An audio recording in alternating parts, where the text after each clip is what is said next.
যে সমস্ত মহিলা মা ও বোনদের বিবাহ হয়েছে, প্রত্যেকটা মহিলা মা ও বোন আপনার স্বামীর চেহারার দিকে তাকিয়ে আল্লাহ রব্বুল আলমিনের শেখানো ছোট্ট একটি দোয়া তিনবার, শুধুমাত্র তিনবার আপনার স্বামীর চেহারার দিকে তাকিয়ে পড়ুন। ভালোবাসা বৃদ্ধি পাবে, কখনোই আপনাদের সম্পর্ক ছিন্ন হবে না। দিন যত যেতে থাকবে, স্বামী স্ত্রীর প্রেমে তত বেশি পাগল থাকবে। সংসারের প্রতি যত্নশীল স্ত্রীর প্রতি স্বামীর ভালোবাসা বাড়বে, কেয়ার বাড়বে, যত্ন বাড়বে, অনেক বেশি তার প্রতি দুর্বল হয়ে যাবে ইনশাল্লাহ। আর ওই স্বামী স্ত্রীর উপরে আল্লাহ রব্বুল আলমিনের রহমত নাজিল হবে। আল্লাহু আকবার।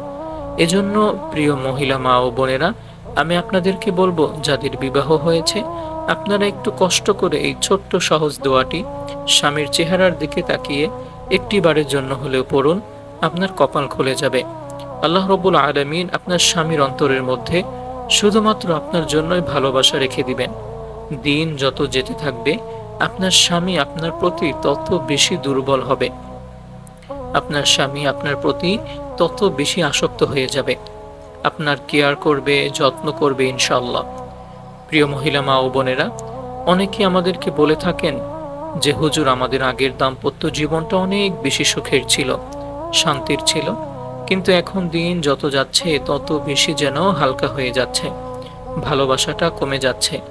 আবার অনেকেই বলে থাকেন, হুজুর, আমার স্বামী অন্য মহিলাদের সাথে পরকীয়ায় আক্রান্ত হয়ে গিয়েছে, অন্য মহিলাদের প্রতি তার মন মানসিকতা দুর্বলতা অনেক বেশি, সে পরকীয়া করে বেড়ায়, আমাকে দু চোখেই দেখতে পারে না, একটি ভালো কথা পর্যন্ত আমি স্ত্রীর সঙ্গে কখনোই বলে না, আমাকে যেন দেখতেই পারে না, সহ্যই করতে পারে না।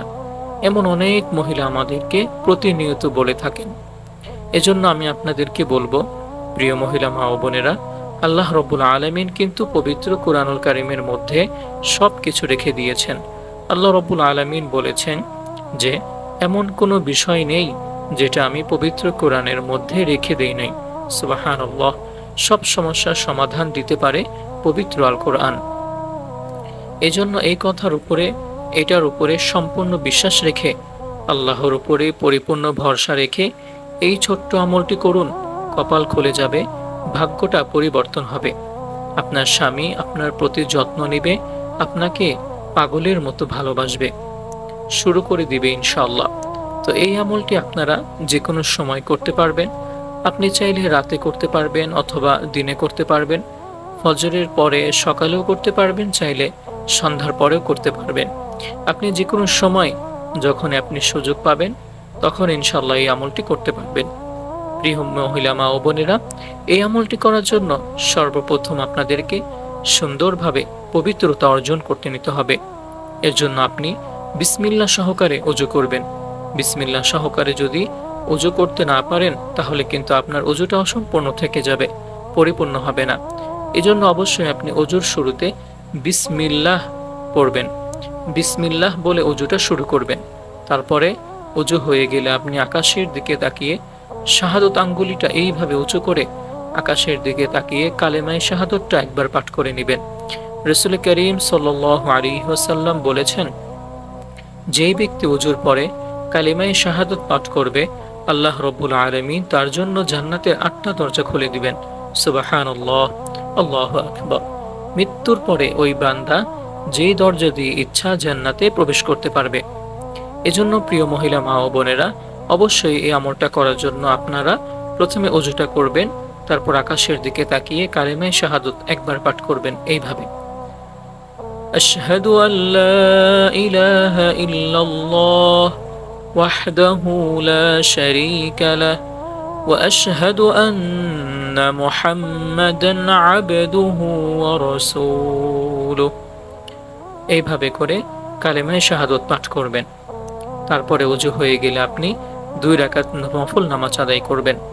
সালাতুল হাজতের নিয়ত করে 2 রাকাত সাধারণ নফল নামাজ আপনি আদায় করবেন। নফল নামাজটা আদায় করা হয়ে গেলে আপনার স্বামী যদি ঘুমিয়ে থাকে কিংবা শুয়ে থাকে, আপনার স্বামীর কাছে যাবেন। যাওয়ার পরে 1 নম্বরে আপনার আস্তে আস্তে করে, যাতে করে স্বামী কোনোভাবেই বুঝতে না পারে যে আপনি তাকে বশ করার জন্য বা আপনার আয়েত টানার জন্য আপনি এই আমলটি করেছেন, এটা বুঝতে পারলে কিন্তু আপনাকে বিভিন্ন রকম প্রশ্ন করবে, জিজ্ঞাসা করবে। এজন্য চুপি চুপি আস্তে আস্তে আপনারা ১ নম্বরে ৩ বার দরুদ শরীফ পাঠ করবেন। ছোট্ট দরুদ শরীফ এইভাবে আপনারা পাঠ করতে পারেন যে সাল্লাল্লাহু আলাইহি ওয়াসাল্লাম, সাল্লাল্লাহু আলাইহি ওয়াসাল্লাম। তো এই ছোট্ট দরুদ শরীফটি আপনারা ৩ বার পাঠ করবেন। তারপরে সর্বশেষ আল্লাহ রব্বুল আলামিনের শেখানো পবিত্র কোরআনুল কারীমের মধ্যে যেই দোয়াটি এসেছে সূরা তাহার ৩৯ নম্বর আয়াতের ছোট্ট একটি অংশ, এই অংশটা আপনারা ৩ বার পাঠ করবেন। স্বামীর চেহারার দিকে তাকিয়ে ৩ বার পাঠ করবেন এইভাবে, বিসমিল্লাহির রহমানির রহিম وألقيت عليك محبة مني وألقيت عليك محبة مني وألقيت عليك محبة مني। ৩ বার এইভাবে আপনারা সহি শুদ্ধভাবে করে নেবেন। আমি আপনাদেরকে বারবার বলছি, কয়েকবার দোয়াটি কিন্তু বলে দিয়েছি, আপনারা একেবারে পরিপূর্ণ সহি শুদ্ধভাবে এটা শিখবেন, তারপর ইনশাল্লাহ আমলটি করবেন। তাহলে ইনশাল্লাহ 100% ফলাফল পাওয়ার কিন্তু সম্ভাবনা রয়েছে। সম্মানিত প্রিয় মহিলা মা ও বোনেরা, তারপরে সর্বশেষ আবারও ৩ বার দরুদ শরীফ পাঠ করবেন, সাল্লাল্লাহু আলাইহি ওয়াসাল্লাম, সাল্লাল্লাহু আলাইহি ওয়াসাল্লাম, সাল্লাল্লাহু আলাইহি ওয়াসাল্লাম। এই ছোট্ট দরুদ শরীফটি সর্বশেষ ৩ বার পাঠ করে আপনি মোনাজাত করবেন, দোয়া করবেন, আল্লাহকে বলবেন যে হে আল্লাহ, আপনি আমার স্বামীকে আমার বাধ্য করে দেন, আমাকে বশ করে দেন, আমার স্বামীর অনুগত করে দেন। সে যাতে আমাকে ছাড়া অন্য কারোর প্রতি ভালোবাসা না দেখায়, সে যেন আমাকে ভালোবাসে, আমার যত্ন নেয়, আমার সংসারের প্রতি তার যাতে যত্ন থাকে, মায়া থাকে, মহাব্বত থাকে। এটা আপনি আল্লাহ তাআলার কাছে দোয়ায় বলবেন। তারপরে বলবেন, আল্লাহ তুমি আমায় এটা বৃদ্ধি করায় দাও, তার মনটাকে আমার মনের সাথে বেঁধে দাও, এক করে দাও। এইভাবে যদি করে আপনি দোয়া করেন, মোনাজাত করেন, তাহলে ইনশাআল্লাহ আল্লাহ তাআলা আপনার দোয়া অবশ্যই কবুল করবেন। সম্মানিত প্রিয় মহিলা মা ও বোনেরা, অনেকের স্বামী দেখা যায় বাড়িতে থাকে না, বিদেশে থাকে বা প্রবাসে থাকে, অনেক জায়গায় দেখা যায় বিভিন্ন কারণে চাকরি করতে হয়।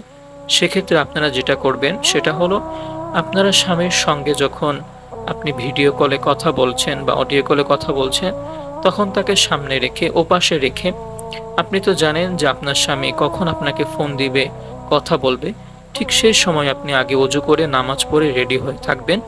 এরপর আপনার স্বামী যখন আপনার মোবাইলে আসবে, আপনার সামনে ভিডিও কলে দেখা দিবে, তখন আপনি এই আমলটি চুপি চুপি করবেন, মনে মনে সেই দোয়াগুলো পড়বেন, দরুদ পড়বেন, ইনশাআল্লাহ তাহলেও কিন্তু কাজ হয়ে যাবে। আল্লাহ রব্বুল আলামিন আমাদেরকে এই আমলটি করার মাধ্যমে আমাদের স্বামীকে, আমাদের প্রিয় মানুষকে যেন আমরা বশ করতে পারি, আয়ত্তে আনতে পারি। আল্লাহ যেন আমাদেরকে সবাই তৌফিক দান করেন। সকলেই কমেন্টে দোয়া চাইবেন, আমিন কমেন্ট করবেন। অবশ্যই চ্যানেলটা কিন্তু সাবস্ক্রাইব করে রাখবেন, একটা করে লাইক দিবেন, আর কমেন্টে অবশ্যই আমিন চাইবেন, দোয়া চাইবেন, আমিন কমেন্ট করবেন। তাহলে ইনশাল্লাহ আমি সবাই, যারা যারা কমেন্ট করবেন, সাবস্ক্রাইব করবেন, লাইক দিবেন, আমি সবার জন্য মন থেকে দোয়া করব। আল্লাহ তাআলা যেন আপনাদের প্রিয় মানুষকে আপনার করে দেন, এবং যারা এখনো বিবাহ করেননি তাদেরকে যেন হালালভাবে তাদের প্রিয় মানুষকে তাদের প্রিয় করে দেন, তাদের কাছে পেয়ে যান। এজন্য আমি মন থেকে দোয়া করব। যারা আমাদের চ্যানেলকে সাপোর্ট করবেন, ভিডিওতে লাইক, কমেন্ট, সাবস্ক্রাইব করবেন, সবার জন্য মন থেকে দোয়া থাকবে। তো সম্মানিত প্রিয় দর্শক, আজ এ পর্যন্তই। সবাই ভালো থাকুন, সুস্থ থাকুন, দেখা হবে নতুন কোনো ভিডিওতে। আসসালামু আলাইকুম ওয়া রাহমাতুল্লাহি ওয়া বারাকাতুহু।